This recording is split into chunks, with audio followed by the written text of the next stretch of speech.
The chamber was loud, but not loud enough to drown out the truth, because when Jasmine Crockett stood up, it wasn't just another speech. It was a warning. It was a line in the sand, and it began with 3 words that cut through the noise of politics: power and war. Enough is enough. America was already on edge, fuel prices rising, families struggling, anxiety spreading from kitchen tables to Wall Street and overseas. Fire. The escalating conflict with Iran had already claimed lives, destabilized regions, and pulled the United States deeper into another war-shaped reality. Airstrikes, naval clashes, and geopolitical tension were no longer headlines, they were daily updates. But back home, a different battle was unfolding, a political one. Crockett didn't whisper her concerns, she challenged them, standing before a divided Congress. She turned toward Republicans, many of whom had rallied behind military action, and asked a question that hung heavy in the air: when did we decide that the Constitution was optional? Because for her, this wasn't just about Iran. It was about power, unchecked power. She argued that the strikes and the broader military escalation were carried out without proper congressional approval, calling it lawlessness and a betrayal of constitutional duty. And then came the moment that defined the clash.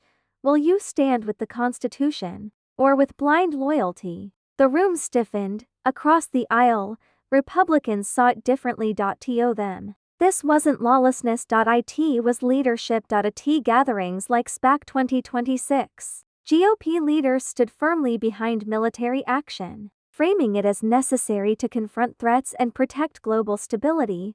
They argued Iran posed a strategic danger, military action was justified, delays could cost American lives. Some even framed it as a moral obligation, but cracks were beginning to show, even within Republican ranks. Concerns about transparency and long-term strategy were quietly growing. Still, publicly, the message remained: stay strong, stay the course. Crockett wasn't convinced, and she didn't hold back. She shifted the focus away from military strategy and onto the human cost. While we're spending billions overseas, she argued, Americans are still struggling at home. This wasn't just rhetoric. It was a narrative that resonated deeply. Rising costs, economic pressure, growing inequality painted a picture of a government willing to fund destruction abroad but hesitant to invest in its own people. And then she asked the question that hit hardest: how many more lives over there and here are we willing to sacrifice before we say enough? Meanwhile, the White House avoided calling it a war, but the reality told a different story: bombings, casualties, troop movements. Even as officials debated terminology, the conflict continued to expand, costing billions and raising fears of a prolonged engagement. To Crockett, this wasn't just semantics. It was accountability. If it walks like a war and costs like a war, she implied, then Congress and the American people deserve a say. This wasn't just a political disagreement. It was a reflection of a deeper divide: security versus restraint, power versus process, loyalty versus oversight. In one side, a belief in decisive action, even if it meant bending traditional norms; on the other, a demand for constitutional integrity, even in times of crisis. And in the middle, the American people, watching, waiting, wondering. Then came the moment that defined everything.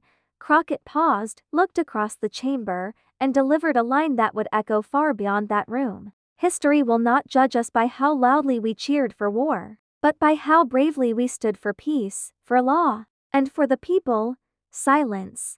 Not because the debate was over, but because the truth had landed. This isn't just about Crockett, or Republicans, or even Iran. This is about something deeper. Who decides when a nation goes to war? Because history has shown us wars don't just begin with bombs, they begin with decisions, and sometimes, with silence. Crockett's defiance represents a growing frustration in American politics, a demand for accountability, a fear of endless conflict, a question about priorities and whether you agree with her or not. You cannot ignore her. In the end, this wasn't just a clash. It was a confrontation with reality, a moment where one voice stood up and said, we cannot keep doing this. Not without answers, not without oversight, not without consequences, because war is easy to start, but almost impossible to control, and as the chamber slowly returned to noise, one truth remained louder than all the rest. Enough is no longer just a statement, it's a demand.